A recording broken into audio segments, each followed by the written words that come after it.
Romanos, capítulo 15, versículo de número 13.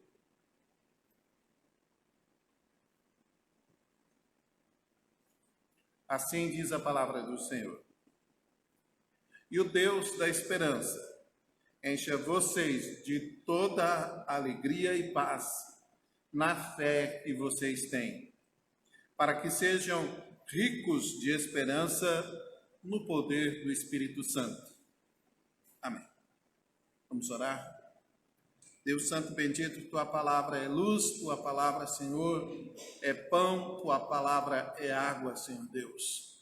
Nós pedimos, Senhor, que sejamos iluminados por ela, sejamos alimentados por ela e que nossa sede da Tua graça, da Tua misericórdia se concretize nessa hora, nós sejamos dessedentados, ó Pai, e possamos receber do Senhor edificação, exortação, consolo e ânimo para esse tempo que estamos vivendo, Pai. Oramos no nome do Senhor Jesus. Amém. Que as palavras dos meus lábios e o meditar do meu coração sejam agradáveis na Tua presença. Senhor meu, rocha minha, Redentor meu. Amém. Uma criança, no seu aniversário, ele sempre recebia um presente da sua avó. Só que a sua avó, ela morava distante, então ela sempre mandava o presente pelo correio. E a criança já estava acostumada. Chegando o dia do seu aniversário, a entrega já era programada para ser feita naquele dia. Dia do aniversário era o dia que chegava o presente da vovó. Só que aconteceu naquele ano que os correios entraram de greve. E no dia do aniversário, a criança não recebeu o seu presente. E então, alguém veio e disse: vovó esqueceu de você esse ano. E ele disse: jamais vovó me esqueceria. Eu conheço a minha vovó. Eu sei quem ela é. E eu sei o quanto ela me ama. Meus queridos e amados, essa realidade às vezes acontece conosco. Nós estamos assim, tão acostumados a receber bênçãos do Senhor. Nós estamos acostumados a viver tempos de alegria, tempos de paz. Muito especialmente aqui no nosso Brasil, né? Nós não temos furacões, não temos terremotos. É um país muito abençoado mesmo, quando nós olhamos em comparação a outros cantos do nosso planeta. E às vezes a gente está tão acostumado com as bênçãos, e quando elas não chegam na hora em que nós esperávamos, no tempo em que nós esperávamos, às vezes a gente questiona se Deus nos ama, às vezes a gente questiona a bondade e a misericórdia do Senhor. Isso é incorreto. Nós deveríamos ser como aquela criança que sabe quem é a sua avó, que sabe o quanto ela ama. Nós também devemos conhecer o nosso Deus, saber que Deus nos ama, saber que Deus nos protege, nos guarda, nos abençoa. E assim, mesmo em meio ao caos, mesmo em meio a essa pandemia, mesmo em meio a momentos de tristeza, nós poderemos encontrar diante de Deus esperança. E nós estamos já... Hoje é o quinto domingo que nós estamos trabalhando com os irmãos o tema Em meio ao caos, esperança. Como encontrar esperança em meio a essa pandemia? Como encontrar esperança em meio às adversidades da vida? Eu quero recordar com os irmãos um pouco da nossa caminhada até aqui. Na nossa primeira mensagem, com base em Romanos capítulo 5, versículos 1 a 5, nós aprendemos que a esperança, ela não engana, porque o amor de Deus é derramado no nosso coração por meio do Espírito Santo que nos foi concedido. Nossa esperança não é um eu acho, nossa esperança não é quem sabe vai acontecer, nossa esperança é certeza, é uma esperança que não nos engana. Por quê? Por causa do amor de Deus que é derramado em nossos corações. Por isso, na segunda mensagem, nós vimos que a nossa esperança, ela é uma esperança viva. 1 Pedro, capítulo 1, verso 3. Uma esperança que ela nos chama a vivê-la mediante a grande misericórdia de Deus e mediante a ressurreição de Cristo Jesus. Por isso, na nossa terceira mensagem, nós vimos quais são as âncoras, os fundamentos da nossa esperança. Hebreus capítulo 6, versos 16 a 20, nós aprendemos que a nossa esperança, ela é fundamentada, ancorada num juramento que Deus fez, ela é ancorada no caráter de Deus e ela é ancorada no sacerdócio de Jesus Cristo. E domingo passado, na nossa quarta mensagem, nós vimos que a esperança, ela opera em nossas vidas mediante a fé e o amor que provém de Deus. A esperança não opera através de ritualismos, de cerimonialismos, mas ela atua de forma autêntica e verdadeira, de forma que a mera religiosidade não produz esperança, mas sim a fé e o amor de Deus derramados em nossos corações. E hoje, nesta quinta e última mensagem desta série, domingo que vem nós já estaremos trabalhando um outro tema, nós percebemos que Deus age em nossas vidas, Ele traz esperança em nossas vidas, agindo através da paz, agindo através da alegria, com o propósito de que nós sejamos ricos de esperança no poder do Espírito Santo do Senhor. E quando nós olhamos para o texto e percebemos o seu contexto, vemos que o Senhor nos chama a viver uma vida plena nele, uma vida de totalidade, não uma vida parcial. Capítulo 15, aqui, versículos de 7 a 13, o apóstolo Paulo, ele diz que os crentes devem se aceitar uns aos outros, que não existe ninguém melhor, nem ninguém pior. Devemos aceitar as diferenças uns dos outros, como Cristo Jesus aceitou tanto judeus quanto gentios nele, conforme as promessas que foram feitas aos nossos pais na fé. Portanto, nós devemos nos acolher uns aos outros, como também Cristo nos acolheu para a glória de Deus. Verso 7. Pois digo que Cristo foi constituído ministro da circuncisão em prol da verdade de Deus, para confirmar as promessas feitas aos nossos pais, e para os gentios, que eles glorifiquem a Deus por causa da sua misericórdia. E aí o apóstolo Paulo, ele cita diversos trechos da Sagrada Escritura. 2 Samuel 22:50. Por isso eu te glorificarei entre os gentios e cantarei louvores ao seu nome. Deuteronômio 32:43. E também diz: alegrem-se, ó gentios, com o povo de Deus. Salmo 117, verso 1. Louvem o Senhor todos vocês, gentios, e todos os povos o louvem. E por fim, ele diz, citando Isaías, capítulo 11, verso 10, diz: virá a raiz de Jessé, aquele que se levanta para governar os gentios, e nele os gentios esperarão. E então o verso 13 que nós lemos. Quando nós olhamos para este contexto, quando nós olhamos para isso, Paulo nos chama, a Escritura nos chama a viver uma vida de igualdade, uma vida de fraternidade, uma vida de aceitação uns aos outros, porque quer sejamos magrinhos, gordinhos, altinhos, baixinhos, clarinhos, escurinhos, Deus nos aceita. Quer sejamos judeus, quer sejamos gregos, quer sejamos prosélitos, quer sejamos de qualquer tribo, raça, povo, língua e nação, o Senhor nos aceita na sua presença.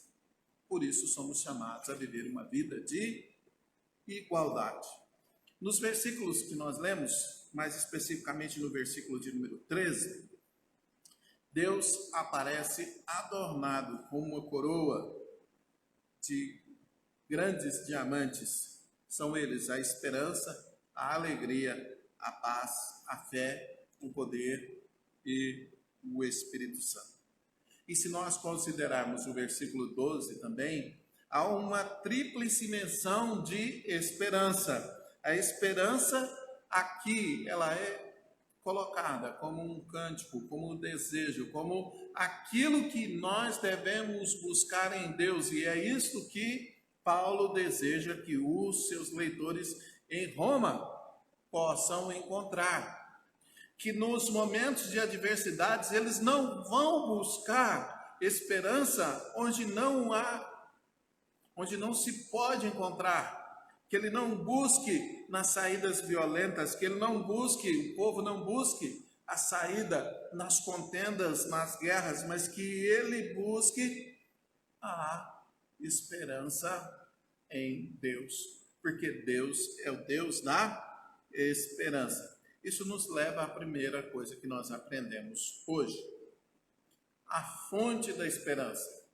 Qual é a fonte da nossa esperança? Verso 15, parte A, nos diz, verso 13, parte A diz, o Deus da esperança encha vocês de toda alegria e paz. Esta frase, o Deus da esperança, significa, Deus é a fonte da esperança. E Ele mesmo, Ele comunica essa esperança àqueles que nele confiam. Quando nós olhamos para esta afirmação, nós olhamos para tudo que nós aprendemos e percebemos qual é a causa de tudo. A causa de tudo é o amor que Deus tem pelo ser humano. É o amor que Deus tem pela coroa da sua criação. É o amor que Ele tem por mim, que Ele tem por você. Esta é a causa da esperança e ela jorra de Deus. Ela jorra do Deus triuno, mediante ao plano e o propósito eterno dele, conforme os versículos anteriores nos mostram. Deus chama os judeus, Deus chama os gentios, Deus chama todo o povo, toda língua, toda raça, toda nação, para estar diante dele. Por quê? Por causa do seu grande amor. E assim, através de Jesus Cristo, a esperança jorra para as nossas vidas. Nossa esperança não provém e não pode prover nem de política, nem de dinheiro, nem de medicina, nem de qualquer outra coisa. Tudo isso se mostra frágil. Esses dias que nós estamos vivendo nos mostram isso. A economia fragilizada, a política uma bagunça, a medicina perdida, procurando um caminho, encontrar um caminho. E nós seguros, tranquilos e esperançosos. Por quê? Porque nossa esperança não está em nenhum deles, ou pelo menos não deveria estar. Não deveria estar em nenhum desses fundamentos, mas deveria estar única e exclusivamente no Deus da esperança. É interessante que nós pensemos nisso, porque muitas vezes as pessoas se achegam a Deus procurando bênçãos, procurando o favor de Deus. Mas eles querem a bênção de Deus e não querem o Deus do favor. Eles querem a bênção de Deus, mas não querem o Deus da bênção. E aqui Paulo coloca para nós, a palavra de Deus nos ensina que nós devemos buscar o Deus da esperança e não simplesmente a esperança de Deus. Consegue ver a diferença semântica dessas duas colocações? Porque muitas vezes a gente busca querendo apenas o objeto e a gente não busca a fonte. E quando nós fazemos isso, nós somos como criança pequena. Quando você compra, por exemplo, um picolé e dá para uma criança, e você às vezes pede para ela, me dá um pedacinho, o que ela fala? Muitas vezes ela fala, não. O que essa criança está centrada? O que? Está centrada no objeto, e não na fonte. O papai tem, muitas vezes, condições de dar muitos e muitos picolés para ele. O papai é a origem, é a fonte da bênção, foi ele que trouxe. Mas a criança recusa, ela diz não. Às vezes nós somos dessa forma. Nós queremos ser abençoados por Deus, nós queremos receber o favor de Deus, nós queremos a esperança que vem de Deus, mas nós não queremos compromisso com Deus, nós não queremos aliança com Deus, nós não queremos nada com Deus a não ser que Ele nos abençoe. Só isso, me abençoou, não quero mais nada, não quero te louvar, não quero te bendizer, não quero te adorar, não quero nenhuma espécie de compromisso. Somente me dá a minha bênção e pronto. É tolice, porque de onde veio a bênção tem muito mais. Efésios capítulo 1, Paulo nos diz que o Senhor já nos abençoou com toda sorte de bênção nas regiões celestiais. Então, cabe a nós buscarmos ao Deus da bênção, porque Ele é a fonte de tudo. E então, Paulo nos fala, a palavra do Senhor nos fala, um segundo ensinamento, uma segunda coisa que nós aprendemos, que são quais são as bênçãos dessa esperança. O Deus da esperança encha vocês de toda alegria e paz na fé que vocês têm. A segunda coisa que nós aprendemos, então, é quais são as bênçãos que a esperança traz para nós. A primeira delas, a alegria. Que tipo de alegria? Que tipo de contentamento a esperança traz ao nosso coração? Olhando para 1 Pedro, capítulo 1, verso 8, a gente encontra escrito: mesmo sem tê-lo visto, vocês o amam, mesmo não o vendo agora, mas crendo nele, exultam com uma alegria indescritível e cheia de glória. A alegria que provém do Senhor é uma alegria que não tem como descrever, porque ela é fundamentada na glória do Senhor, e a glória é a presença do Senhor em nossa vida. Então, o Senhor em nós, o Senhor conosco traz essa alegria cheia de glória, cheia da sua presença, cheia do seu conforto, cheia do seu abrigo, cheia do seu consolo. Mas a esperança não traz apenas alegria, ela traz também a paz. Que tipo de paz?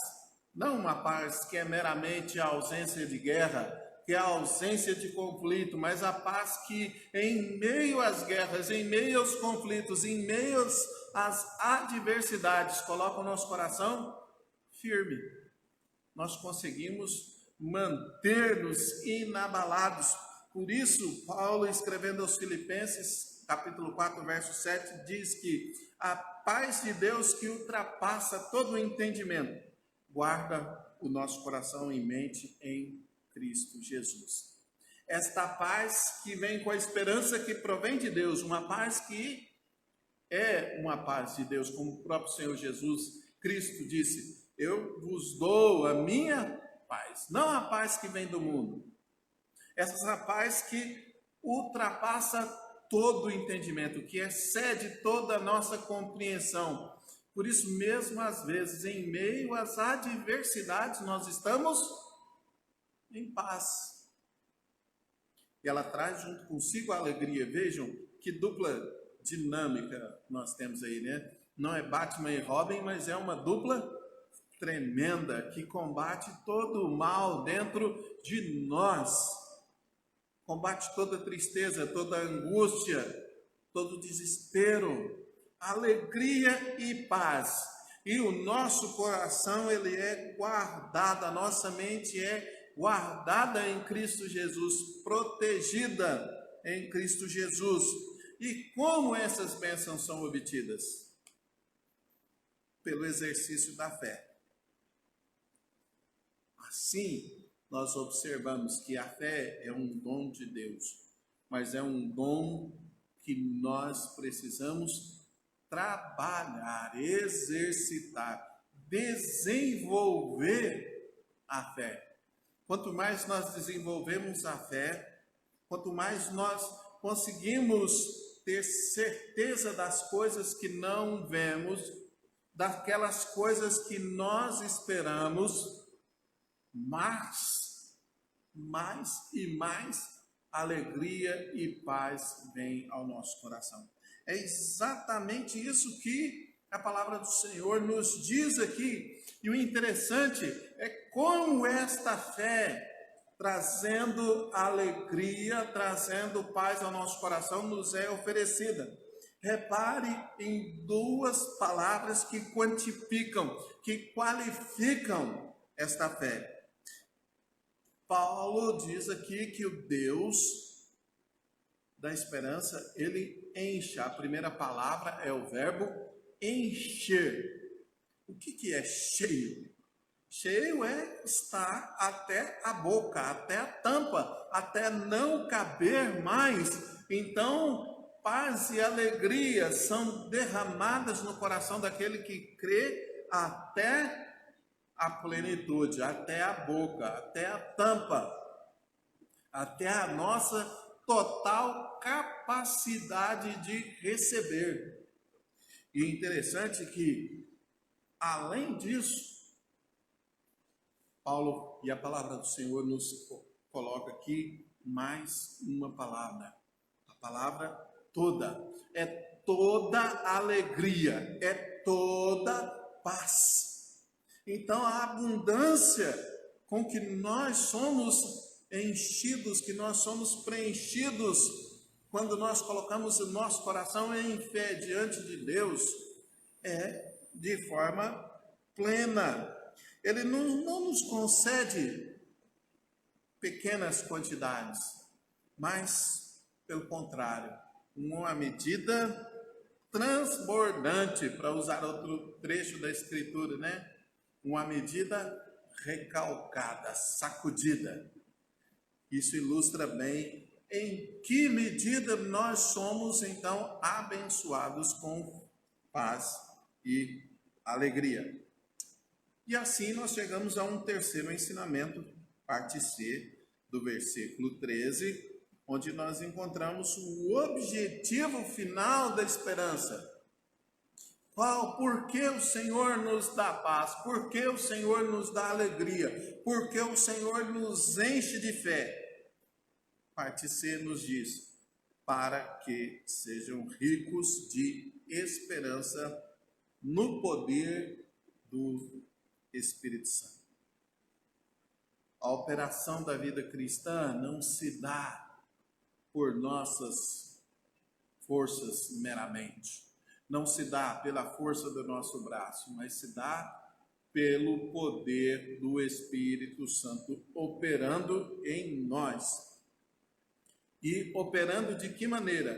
Mais uma vez, Paulo traz à mente a abundância com que o Espírito Santo do Senhor nos proporciona fé. Ele diz, para que nós sejamos ricos, para a forma como o Espírito Santo nos proporciona alegria, nos proporciona paz, para que nós sejamos ricos de esperança no poder do Espírito Santo. Paulo nos fala aqui, a palavra do Senhor nos fala aqui, nos convida para viver uma vida de plenitude. É esse o conceito que nós encontramos nesse versículo. Que nós possamos ser cheios até a plenitude. Que nós possamos ser cheios até a tampa de poder do Espírito Santo de Deus. E assim guardados, protegidos pelo Santo Espírito, nós não vamos temer nada. Nós não vamos desesperar. Pelo contrário, nós vamos continuar a caminhada cristã, agindo em amor. Porque como é que a esperança ela opera? Ela opera por meio do amor. Amor a Deus e amor ao próximo. Nós vamos desistir dos ritualismos, dos cerimonialismos vazios. E por que nós vamos desistir? Porque a nossa esperança está ancorada no próprio Deus, no próprio caráter de Deus. Por isso ela é uma esperança viva. E uma esperança que não engana. Por quê? Porque mais uma vez voltamos a Romanos, né? Porque o amor de Deus é derramado no nosso coração por meio do Espírito Santo que nos foi concedido. O Espírito Santo, ele amarra as pontas, ele fecha o quadro. É no poder do Espírito Santo agindo em nós que nós vamos viver a plenitude da esperança de Deus.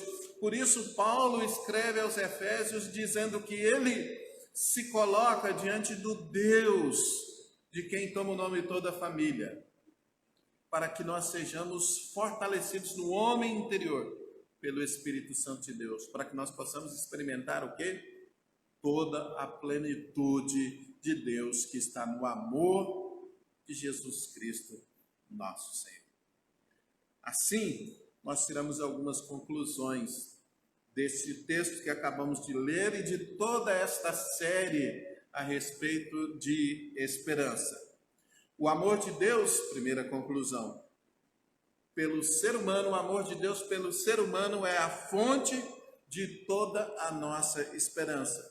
E ela se manifesta por meio de Jesus Cristo, nosso Senhor. Sua encarnação, sua vida, sua morte, sua ressurreição, sua ascensão aos céus, seu ministério à direita de Deus como sumo sacerdote, segundo a ordem de Melquisedeque. A esperança, mediante a fé, produz em nós alegria, paz, consolo.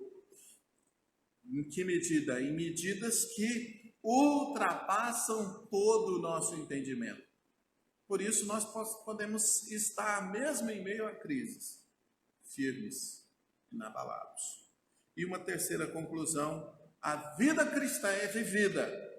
A fé, a esperança, o amor, a bondade, a misericórdia são operadas pelo poder do Espírito Santo, agindo em nós e agindo através de nós.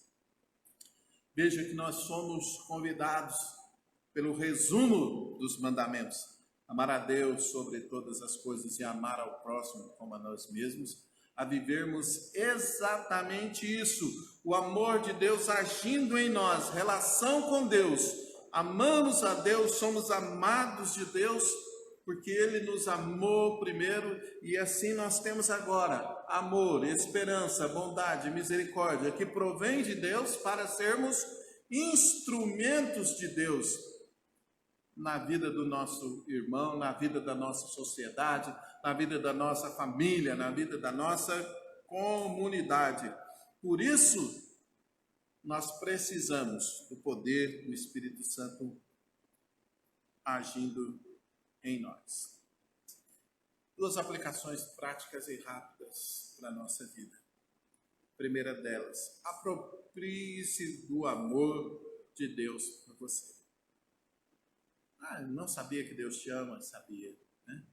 Acredito que a maioria das pessoas sabe que existe um Deus e que Deus é amor. Talvez você não saiba a dimensão disso, mas o próprio Senhor Jesus nos diz que Deus nos amou o mundo, e mundo aqui tem o sentido de humanidade. Deus amou o ser humano de tal maneira que entregou Jesus, seu Filho unigênito, para que todo aquele que nele crê não pereça, mas tenha vida eterna. Então, creia em Jesus. É por meio da fé em Jesus Cristo como Senhor e Salvador que nós nos apropriamos de todas as bênçãos que vêm de Deus e que nós desenvolvemos um relacionamento com o Deus da esperança. E a segunda aplicação é justamente isso. Se relacione com Deus. Se relacione com a Trindade Santa. Se relacione por meio da oração, por meio da leitura da sua palavra, por meio da comunhão com os irmãos. Tudo isso vai nos desenvolver, vai desenvolver a nossa fé, vai desenvolver a nossa salvação, para que nós possamos então estar sempre cheios da paz, da serenidade, da alegria que vem do Senhor. E é interessante isso. Se eu for ao mar, por exemplo, para trazer água do mar, quanto de água eu posso trazer? O tamanho da vasilha que eu levar. Se eu levar uma xícara, eu trago uma xícara. Se eu levar 1 litro, eu trago 1 litro. Se eu levar um balde, eu trago um balde. Por isso é que é importante nós desenvolvermos a nossa fé. Porque a nossa fé é a vasilha mediante a qual nós somos cheios da esperança, da paz e do amor do Senhor. Desenvolva a sua fé. Aprenda do Senhor. Saiba que a fé vem pelo ouvir e ouvir a palavra de Deus. Vamos orar?